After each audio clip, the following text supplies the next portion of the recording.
உத்தம ஊழியன் என்று நீர் சொல்லிடும் ஒரு வார்த்தை கேட்டிட உண்மையாய் ஓடுகிறேன். அழைத்தவரே ஊழியத்தை செய்ய வேண்டும் என்ற வாரம் மாத்திரம் எனக்குள்ளாக இருந்தது. ஒரு ஆள் தொடக்கி வேணும், இல்லைன்னா எனக்கு அது இல்லை இது இல்லை அப்படிலாம் நான் நினைக்கவே இல்லை. அப்படி அந்த ஊழியத்தை செய்ததால 2001 இருந்து 2004 வருஷம் வரைய அந்த சிறுவர் ஊழியத்தை செய்ய கர்த்தர் கிருபை செய்தார். எங்க வந்தோம்னா ஊருக்குள்ள வந்தோடனே இப்ப நாங்க குடியிருக்கிற அந்த தெரு இருக்குல்ல, அந்த தெருவுல தான் முதலாக அந்த சிறுவர் ஊழியம் ஆரம்பிக்கப்பட்டது. அதன் பின்பாக நான் 11th 12th அதெல்லாம் முடிச்சு காலேஜுக்காக நான் எங்க போயிட்டேன்னா பெரியகுளம் போயிட்டேன். அந்த சமயத்துல 2005ஆம் ஆண்டு சிறுவர் ஊழியத்தையும் பிரேயர் செல்லையும் என்னுடைய அக்கா வீட்டுக்காரர் ஆனந்த் துரைராஜ் அவர்களும் என்னுடைய தங்கச்சி வீட்டுக்காரரு நவீன் ஜெபகுமார் அவர்களும் அவர்களோடு இணைந்து யூதானே அப்படி நிறைய பேரு அவங்க கூட வந்து பிரேயர் செல்லும். ஆனா சிறுவர் ஊழியத்தை இவங்க 2 பேர் தான் எனக்கு அடுத்து தொடர்ந்து இந்த பட்டணத்துல அதை ஆனா யார் இருக்காங்க இல்ல, ஊழியம் என்ன செய்யவே இல்லை, நிற்கவே இல்லை, நடந்து கொண்டே இருந்தது. 3 ஆண்டுகள் முடித்த, திரும்பவும் வந்தேன், திரும்பவும் இதே தோப்பூருக்கு தான் போவேன் அப்படின்னு சொல்லி இந்த தோப்பூர் தோப்பூர்ல வந்து ஃபர்ஸ்ட் 2001 வந்தோடனே கர்த்தர் எனக்கு தந்த ஒரு வாரம் என்ன தெரியுமா, இங்க வந்து பார்த்தேன் இந்த ஜனங்கள் எனக்கானவர்கள் அப்படின்றத கர்த்தர் அந்த நாளிலே எனக்கு உறுதிப்படுத்தினார். ஏன்னா எஸ்தர் ராஜாத்தியை போல என் ஜனம் ரட்சிக்கப்பட கர்த்தாவே என்னை பயன்படுத்தும் அப்படின்னு உண்மையாகவே இங்க நிறைய பேரு இன்னைக்கு கூட இந்த 18வது ஆண்டு அந்த இதை கடைசா 18 வருஷம் நீ இருந்திருக்கீங்க எப்பா அப்படின்னாங்க. ஆனா நீ அதுக்கு முன்னாடியே வந்துட்டீங்கப்பா, 18 எல்லாம் இருக்காது அப்படின்னு சொன்னாங்க. அப்ப அவ்வளவு ஆண்டுகளும் இந்த சிறுவர் ஊழியத்தை செய்ய கர்த்தர் கிருபை செய்தார். இன்னொன்னு, இன்னைக்குதான் நிறைய பேர் என்னோட உறவுகளா, நீ அவங்க பேத்தியா இவங்க பிள்ளையா இவங்களோ அப்படி அந்த உறவுகள் எல்லாம் இன்னைக்குதான் அவங்களெல்லாம் தெரிஞ்சுக்கிட்டு இன்னைக்கு வந்து கேட்கிறாங்க. ஏன்னா உண்மையாகவே அதுக்கு பின்னாடி சொல்றேன், எனக்கு இன்னைக்கு இருந்த பாரம் என்னன்னா என் ஜனம் ரட்சிக்கப்பட வேண்டும். அன்றைக்கு எஸ்தர் ராஜாத்தி யூத கூட ரட்சிப்புக்கு நான் இருக்கேன், செத்தாலும் சாகுறேன் என்று நின்றாள் அல்லவா, அது போல கர்த்தர் உண்மையாகவே என் ஜனத்தின் ரட்சிப்புக்காக இந்த தோப்பூர்ல செத்தாலும் சாவேனே உடைய இந்த ஊழியத்துக்கு நான் எந்த காரணம் கொண்டு வேற எங்கேயுமே என்ன செய்ய மாட்டேன், போக மாட்டேன் அப்படின்ற அந்த உறுதிப்பாடை கர்த்தர் எனக்குள்ளாக கொடுத்தார். அடுத்த காரியம் 2007 மே மாதம் இந்த சிறுவர் ஊழியமும் பிரேசனும் திரும்பவும் நான் அதை வந்து ஏற்று அதை செய்யலாம் அப்படின்னு சொல்லிட்டு அந்த நாட்களில் தான் எங்களுக்கு திருமண ஏற்பாடுகள் அந்த காரியங்கள்லாம் நடந்து கொண்டிருந்தது. 2008 தேவ கிருபையால ஜூலை மாதம் 7ஆம் தேதி எனக்கும் பாஸ்டர் டேவிட் முகிலன் அவர்களுக்கும் திருமணம் நடந்தது. அப்ப திருமணம் முடிந்த உடனே நாங்க 2 பேரும் இணைந்து இந்த ஊழியத்தை தொடர்ந்து செய்தோம். ஏற்கனவே நான் சொல்லியிருக்கேன், மாப்பிள்ளை பார்க்கும்போது இப்ப இருக்க பிள்ளைங்க என்னென்னமோலாம் சொல்லுவாங்க.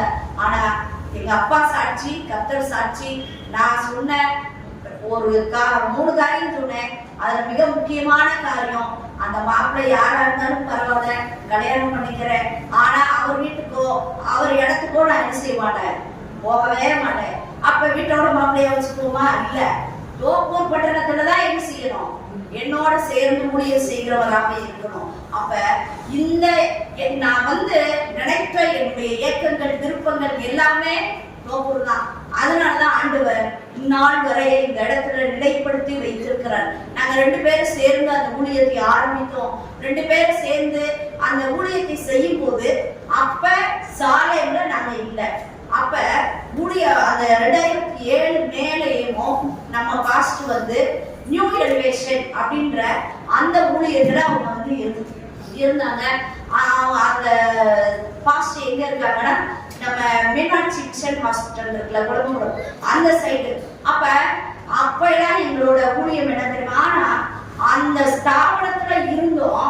ஆனா ஊழியம் செய்வதற்கு ஒவ்வொரு நாளும் எப்பயும் போலயே என்ன செய்வோம், இங்க வருவோம். அவங்களுக்கு கொடுக்கப்பட்ட இடம் வந்து திருநகர். அதனாலதான் நாங்க கல்யாணம் அப்படின்னு சொன்னோம். திருநகர்ல என்ன செய்தோம், 7 வருடம் குடியிருந்து அந்த ஸ்தாபன தலைவர் எங்களை வந்து நீங்க திருநகர்ல தான் இருக்கணும் அப்படின்னு சொன்னனால நாங்க திருநகர்ல என்ன செய்தோம், இருந்தோம். ஆனா எந்தாகும் என்னோட ஏக்கம், என்னுடைய வாஞ்சை எல்லாம் தோங்குதான். அப்ப ஒவ்வொரு நாளும் வந்து நாங்க வந்துட்டே இருப்போம். இப்படியே நாங்க வர வர வர கர்த்தர் அதிசயங்களை, வெளிப்படையான அதிசயங்களை, அற்புதங்களை செய்ய ஆரம்பித்தார். அதற்கு இங்க இப்ப இருக்கிற விசுவாசிகளில் சிலர் சாட்சி. அப்ப அந்த ஊழியத்தை நாங்கள் செய்யும் போது சிறுவர் ஊழியத்தை செய்தோம், வீடு சந்திப்பு ஊழியத்தை செய்தோம். ஏன்னா அப்ப சர்ச்சை நடத்துறதுக்குலாம் எங்களுக்கு என்ன இல்லை, இடமே இல்லை, எங்களை ஏற்றுக்கொள்வார் இல்லை. அப்ப நம்ம மகேஷ் வீட்டுக்குலாம் எப்படி போவோம்னா, அந்த பிள்ளை அவங்க பொண்ணு வந்து சண்டே கிளாஸ்க்கு வருவா. சிறு பிள்ளைகிட்ட நாங்க சொல்லி அந்த பிள்ளைங்க எங்க வீட்டுக்கு ஜெபிக்க வாங்கன்னு சொல்லி என்ன செய்வாங்க, அவங்களதான் வாசலாய் பயன்படுத்தி இந்த ஊர்ல பல வீடுகள்ல. ஆனா திங்கட்கிழமையும் வியாழக்கிழமையும் மழை வந்தாலும் சரி, கர்த்தர் சாட்சி, மழை வந்தாலும் சரி, எனக்கோ இவருக்கோ உடம்பு சரி இல்லாம இருந்தாலும் சரி, ஆனா அந்த திங்களையும் வியாழையும் விடவே மாட்டோம். ஒவ்வொரு வாரமும் வந்து இந்த மக்களை சந்தித்து அவர்களுக்காக ஜெபித்து அப்படிலாம் போனோம். அதுக்கப்புறம் 2010 2009 ஒரு குழந்தையை இழந்தோம். ஆனா கர்த்தர் அந்த காரியத்திலையும் பெரிய அதிசயத்தை, அற்புதத்தை செய்து 2010 அருமையான பென்சாவை பெற்றெடுக்க கர்த்தர் கிருபை செய்தார். ஆனா குழந்தை பிறந்துச்சு அப்படின்றனால நான் ஊழியத்துக்கு வராமல் இருக்கவே இல்லை. குழந்தை பிறந்து ஒரு கிட்டத்தட்ட ஒரு 2 மாதம் வேணா பாஸ்டர் வந்திருப்பாங்க சகோதரனை கூப்பிட்டு. அதுக்கு அப்புறம் இருந்து பென்சாமையும் தூக்கிக்கிட்டு எத்தனையோ அதுக்கெல்லாம் இவங்கெல்லாம் சாட்சி, அவனையும் தூக்கிட்டு அப்ப என்கிட்ட அவனை பாதுகாப்பா கொண்டு வரனா எதுவும் இல்லை. அப்ப ஒரு பெரிய டக்கி டவலு அதுல போட்டு நல்லா சுத்தி கொண்டு வந்து நாங்க போற எல்லா இடத்துலயும் அவனையும் வைத்து நாங்கள் ஊழியம் செய்தோம். எங்கள் அலைச்சல்களை காண்கிற தேவன், எங்கள் பிரயாசங்களை காண்கிற தேவன். ஒரு நாள் ஊழியத்துக்கு பிள்ளையவோ இல்லைன்னா வேற அப்பெல்லாம் நான் வந்து ஸ்கூல்ல ஒர்க் பண்ணிட்டு வேற இருக்கேன். கரெக்டா 5:30 தான் ஸ்கூல் முடிஞ்சே வருவேன். ஒரு டீயை குடிப்போம், வந்தோடனே டக்குன்னு கிளம்பி ஊழியத்துக்கு வந்துருவோம். இப்படியெல்லாம் நாங்க வந்து இந்த இடத்துல கர்த்தருக்காக விதைத்த விதைகள் தான் இன்றைக்கு இந்த சபையாக இருக்குது. அடுத்து 2000 அந்த நியூ எலிவேஷன்ல எங்களுடைய ஊழியம் என்ன தெரியுமா, அவர் வந்து எங்களை என்ன செய்வாருன்னா மாதத்துல, அது ஏன் சொல்றேன் அப்படின்னா நான் கடந்து வந்த பாதைகள் ஊழியத்துல அதெல்லாம் நான் வந்து அந்த ஊழியக்காரர் வந்து மாதத்துல ஒரு தடவை எங்களுக்கு சப்போர்ட் கொடுப்பாருன்னா 4000 ரூபாய் கொடுப்பாங்க, குடும்பத்தை நடத்திக்கோங்க அப்படின்னு சொல்லி. அந்த சப்போர்ட்டுக்கு ஒரு ரிப்போர்ட் கொடுக்க போனாங்க. என்னன்னா இப்படிலாம் இங்கெல்லாம் என்ன செஞ்சோம், ஊழியத்துக்கு போனோம், இதெல்லாம் பண்ணோம், கர்த்தருக்காக இதெல்லாம் செஞ்சோம் அப்படின்னு சொல்லிட்டு. ஆனா அவர் 3/4 நேரம் என்ன பண்ணுவாரு அப்படின்னு சொன்னா, அவங்க வீட்டுக்கு போறப்ப அவரோட வீட்டு வேலைகள் எல்லாம் செய்ய சொல்லுவாரு. அவங்க வீட்டுக்கு ரைட்டர் தொடப்போம், மிக்சியர் தொடப்போம், பாத்ரூம் கழுவோம், எல்லா வேலையும் செய்வோம். ஒரு நாள் நான் அப்ப சாம வந்து அப்ப 2009 அந்த இதுல சாம கன்சீவா இருக்கு, நிறை மாத கர்ப்பிணியா இருக்கேன். அந்த நேரத்துல அவர் என்னைய டேபிள் எல்லாம் தொடங்க, இதெல்லாம் தொட அப்படின்னு சொன்னாரு. நான் கேஷுவலா தொடச்சிட்டு இருந்தேன். அப்போ ஒரு 2 ஊழியக்காரங்க அவங்க வீட்டுக்கு வந்தாங்க. ஏன் நீ வேர்மணி பாஸ்டர் பிள்ளை இல்ல அப்படின்னு சொல்லிட்டு. ஆமா அப்படின்னு சொன்னேன். ஏயா அந்த பிள்ளைய போய் இந்த வேலையெல்லாம் பார்த்து சொல்றீங்க அப்படின்னு சொல்லிட்டு. ஆனா அவரு எங்க சாப்பிடத்துல இருக்காங்க, நான் என்ன சொல்றேன்னா அதைத்தான் என்ன செய்யணும் அப்படின்னு சொன்னாரு. அப்ப எனக்குள்ள அவர் சொல்லாத வரைய நான் வாழ்க்கை போய் எல்லா வீட்டு வேலையும் பார்த்து ஜாலியாதான் வருவோம் 2 பேரும். ஆனா அவர் சொன்ன பிறகுதான் எனக்கு கொஞ்சம் மனசு கஷ்டமா இருந்துச்சு. ஆமா நம்ம வீட்டு வேலையெல்லாம் வாங்குறாங்க, நம்ம ஊழியம் செய்யலாம் வந்தோம், இந்த வேலையெல்லாம் நம்ம ஏன் செய்யணும் அப்படின்ட்டு. ஆனா கர்த்தர் நம்ம மண்டையில கொட்டுன ஒரு காரியம் என்ன தெரியுமா, நீ யாருன்னு சொல்லிட்டு இருக்க, வேதமணி மகன்னு சொல்லிட்டு இருக்க. அப்ப அந்த வேதமணி ஒருத்தர் கையில இருக்கும்போது இதோட தாழ்மையாய் நடத்தப்பட்டார். அந்த ஊழியக்காரங்களுக்கு என்ன செஞ்சாங்க, பணிவிடை செய்தாங்க. அதனால அவங்க இன்றைக்கு தாழ்ந்து போகல, உயர்த்தப்பட்டிருக்காங்க அப்படின்னு சொல்லி உண்மையாகவே பல இடங்களில் பல நேரங்களில் எனக்கு முன்மாதிரி யாரு ஊழியத்துல அப்படின்னு சொன்னா, நான் அவங்கள வந்து பல நேரத்துல அப்பாவா இல்ல, என்னுடைய ஊழியத்தின் ஆசானாய் அவர்களை பார்க்கிறேன். நடைமுறையாகவே பல காரியங்களில் என் தகப்பனாரை பார்த்துதான் சில காரியங்களை நான் திருத்திக் கொண்டேன், நான் மாற்றிக்கொண்டேன், நான் கற்றுக்கொண்டேன். அதுக்கப்புறம் பார்த்தா 2011 அந்த ஊழியக்காரர் வந்து இடையிலேயும் தம்பி பிறந்து கொஞ்ச நாள்லயோ அந்த 2010 ஏப்ரல்லையே அவர் இறந்துட்டார். அதுக்கப்புறம் சில நாட்கள் நாங்க எந்த ஸ்தாபனத்திலையுமே சேரவே இல்லை. நல்லா ஜெபிச்சுட்டே இருந்தோம். ஏன்னா எனக்கு ஒரு காரியம் என்னன்னா, உங்க அப்பா என்னை அப்படியே அங்க கூட்டிட்டு போயிட்ட அப்படின்னு என்ன செஞ்சிடக்கூடாது, சொல்லிடக்கூடாது அப்படின்றதுக்காக 2 பேரும் சேர்ந்து ஜெபிப்போம். கர்த்தர் எங்க நடத்துகிறாரோ அந்த ஸ்தாபனத்துல சேருவோம் அப்படின்னு நானே சொன்னேன். நகசமாரி போமா, அங்க போமா.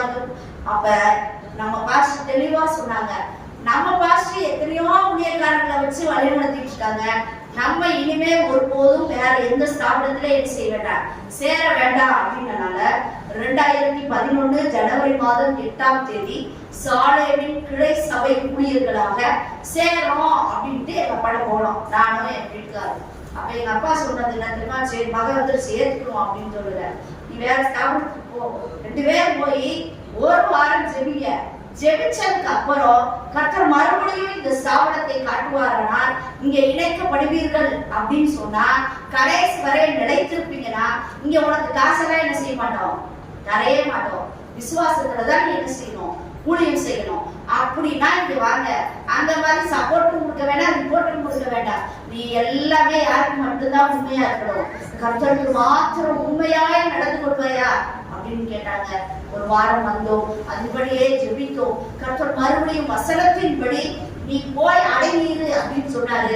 2 பேரும் போய் திரும்பவும் தெளிவா சொன்னோம், இந்த சாலை தவிர நீ எங்கேயுமே நான் என்ன செய்ய போறதில்ல, போக போறதில்ல அப்படின்னு சொல்லிட்டு அதன் விளைவாக 2008ல இருந்து 17க்குள்ள பார்த்தா இன்னைக்கு நான் அந்த போட்டோஸ் எல்லாம் நீ போனேன் எல்லா இடமும் 8 இடங்களை மாற்றிருக்கிறோம். இன்னைக்கு அந்த போட்டோஸை போட முடியல. கர்த்தருக்கு சித்தமா இருந்தா அந்த வீடியோ அதுபடி நான் அப்டேட் பண்ணுவேன் கண்டிப்பா. அந்த 8 இடங்கள்லயும் மாறி மாறி மாறி மாறி நாங்க ஒரு வீடு மாதிரி எடுப்போம், ஒரு இடம் மாதிரி எடுப்போம்.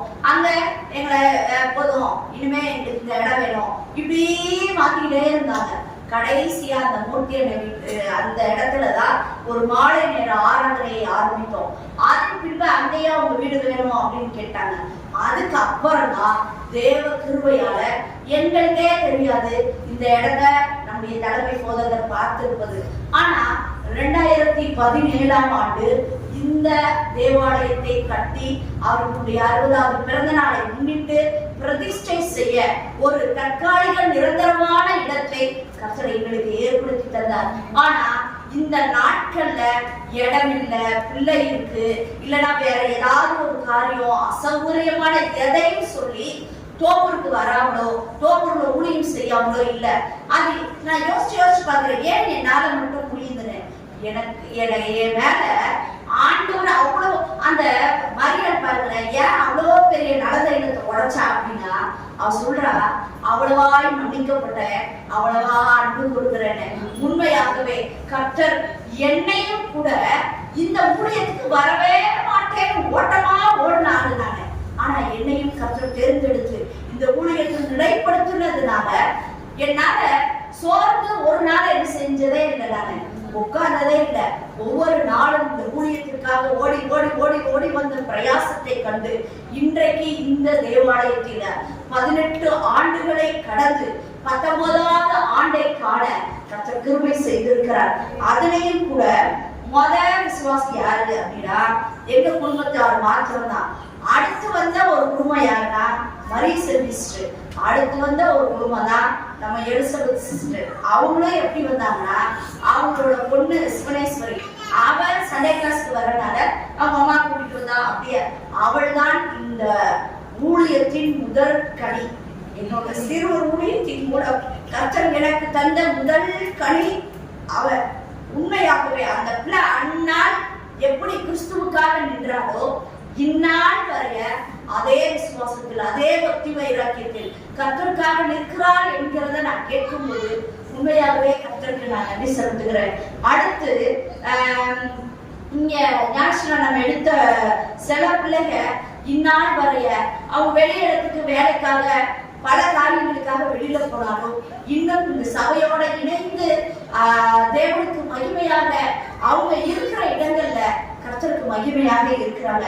அடுத்து 2024 ஜனவரி 28 வரைய நான் இங்கேயும் ஊழியம் செய்து பாஸ்டர் சொல்ற தலைமை சபையில எங்கன்னா அவங்க வீட்டு கூட்டத்துக்காக போக சொல்றாங்களோ, இன்னொன்னு பாமநகர் பிரேயர்ஸ்லயுமே அந்த 2024 ஜனவரி 28 வரைய நாங்க செய்து கொண்டேதான் இருந்தோம். அதுக்கப்புறம் தான் ஜனவரி 28 2024 நம்முடைய போதத்திற்கு அப்ப வரையவே நம்ம தர்ம சபையோட என்ன பண்ணிட்டே இருந்தோம். அங்க போக இங்க கொஞ்சம் ஆராதனை நடத்த இதே போய் வந்துட்டு இருந்தோம். அப்பதான் இந்த அப்பமிட்டுகள் ஆராதனை இனிமே இங்கேயே நடத்திக்கலாம் அப்படின்னு நம்ம பாஸ்டருக்கு ஆர்டினேஷன் கொடுக்கப்பட்ட நாள் ஜனவரி 28 2024. அதுவரை தலைமை போதகரோடு இணைந்து அவங்க சொல்லுகிற எல்லா இடங்களும் இங்கேயும் ஊழியம் செய்வோம், ஸ்கூலுக்கும் போவேன், அதுக்கப்புறம் அங்க சொல்லுகிற இடங்களுக்கும் இப்படிலாம் இதெல்லாம்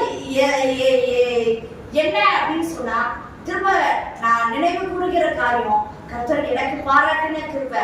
நான் மரித்த நிலைமையில இறந்துட்டேன்ற எனக்கு கர்த்தர் ஜீவனை கொடுத்தனால இந்த இடத்துல கர்த்தருக்கு சாட்சியாய் நிற்பேன் அப்படின்ற அந்த உறுதிப்பாடு எனக்குள்ள இன்னைக்கு மட்டும் இல்ல, இனி நான் பாட்டியாகி சாகிற வரைய இந்த காரியம் எனக்குள்ளாக இருக்கும். அடுத்து பார்த்தா சபை பெருகிறது, விசுவாசிகள் பெருகினார்கள், பல காரியங்கள் பெருக 2025 அப்படியே ரொம்ப சந்தோஷத்துல இருந்தேன். நல்ல ஜனங்கள் வர்றாங்க, நல்லா இருக்கு. அது வரைய நான் ஆத்மாவில உடஞ்சே நான் போகவே இல்லை. சரீரத்துல சில பலவீனங்கள் வரும், ஓடிக்கிட்டே இருந்தேன். ஆனா 25 அந்த செப்டம்பர் மாதத்துல உபவாச ஜெபத்தில் ஜெபித்துக் கொண்டிருக்கும் போது கர்த்தர் எனக்கு மறுபடி நான் ஆண்டவர்கிட்ட ஏசப்பா எங்களுக்கு இடம் வேணும் அது இதுன்னு ஜெபிச்சுட்டு இருந்தேன். அதற்கு ஒரு வசனத்தை கொடுத்தாரு. ஆனா ஒரே ஒரு வார்த்தை மாத்திரம் என்னை நோக்கி வந்துட்டே இருந்துச்சு, உன் இருதயத்தையும் ஒரு பட்டயம் உருவிப்போம். எனக்கு அது அப்ப புரியல, ஏதோ நம்மளா நினைச்சுக்கிறோம் போலட்டு. ஆனா என் ஆத்மாவை உடைக்கிற சபையில சில காரியங்கள் நடக்கும் போது ரொம்ப மனசு சோர்ந்து போனேன். ஆண்டவரே, நான் இதற்காகவா இந்த ஊழியத்திற்கு வந்தேன், இதுக்காகவா அப்படின்னும் போது பின்னாடி திரும்பி பார்த்தா என் கூட நிக்கிறது யாரு அப்படின்னா யாருமே இல்லை. கர்த்தரை தவிர எனக்கு ஆதரவா யாருமே இல்லை. அப்ப சில நேரங்கள் எல்லாம் பல ராத்திரிகள் நான் அழுது இருக்கிறேன், கர்த்தர்ட்ட முறையிட்டு இருக்கிறேன். ஆண்டவர் மாத்திராண்டருக்கு எளியாவை திடப்படுத்தினது போல நம்முடைய வசனத்தால திடப்படுத்தினார். அடுத்து சபையில சில காரியங்கள் காரியம் அப்படின்னா நான் போகிற அடுத்த இடம் முதல் தேவ சன்னிதானம், 2வது தலைமை போதகரமா அவங்ககிட்ட அம்மா அப்பாவா கூடிய காரியத்துல நான் போனதே கிடையாது. அப்ப எல்லாம் அவங்க எனக்கு சொன்ன 2 காரியம் என்னன்னா, 1 ஜெபம் பண்ண, 2வது ஊழியத்தை விட்டுறாரு. இந்த 2 காரியம் தான் அழைத்த தேவன் உண்மையுள்ளவர், இவனை நிச்சயம் நடத்துவார். இத 2 தான் அவங்க சொல்லிட்டே இருந்தாங்க.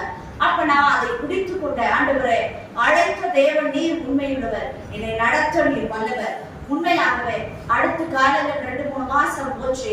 திரும்ப அந்த ரட்சிப்பன் சந்தோஷத்தை கர்த்தர் கொடுத்து, சபையில ஒரு ஐக்கியத்தை கொடுத்து, கர்த்தர் புதிய ஆத்துமாக்களை கொடுத்து, புதிய அபிஷேகத்தினால கர்த்தர் நிரப்பி, உண்மையாகவே இப்ப நான் அந்த செப்டம்பர் மாதம் கொடுத்த வாக்குத்தத்தத்தை நினைத்து பார்க்கிறேன். தாமதித்தாலும் அதற்கு காத்துரு, அது பொய் சொல்லாது, அது நிச்சயமாய் நிறைவேறும். உண்மையாகவே இந்த ஊழியத்தை குறித்து கர்த்தர் ஒரு தரிசனம் வைத்திருக்கிறார், அது நிச்சயமாக நிறைவேறும் என்பது எந்த ஒரு ஐயப்பாடு இல்லை.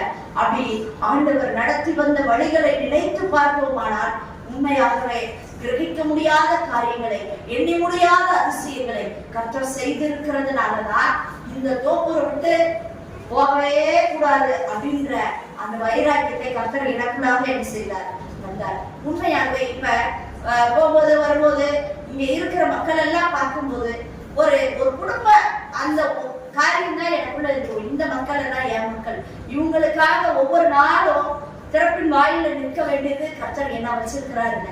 உண்மையாகவே இந்த ஊழியத்திற்காக இன்னும் தொடர்ந்து ஜெபிங்க. கர்த்தர் எங்களை குடும்பமாக பயன்படுத்தும்படியாக.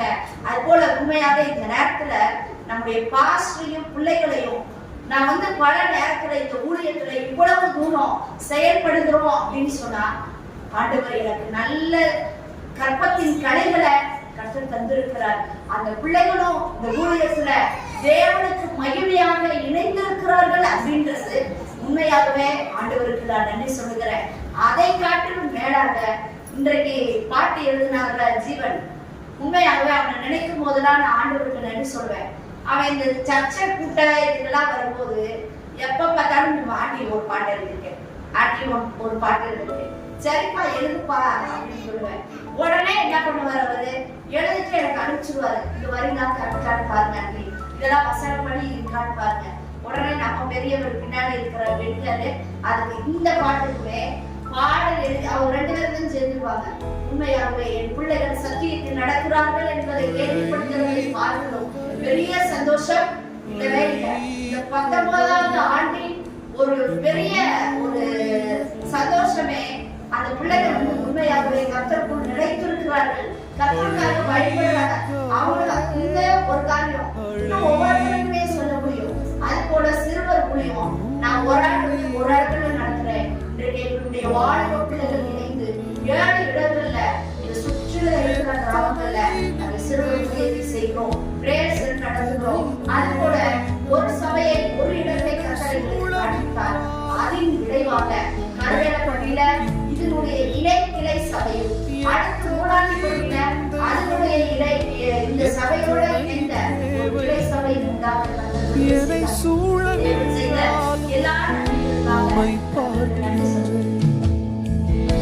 உத்தம ஊழியன் என்று நீர் சொல்லிடும் ஒரு வார்த்தை கேட்டிட உண்மையாய் ஓடுகிறேன்.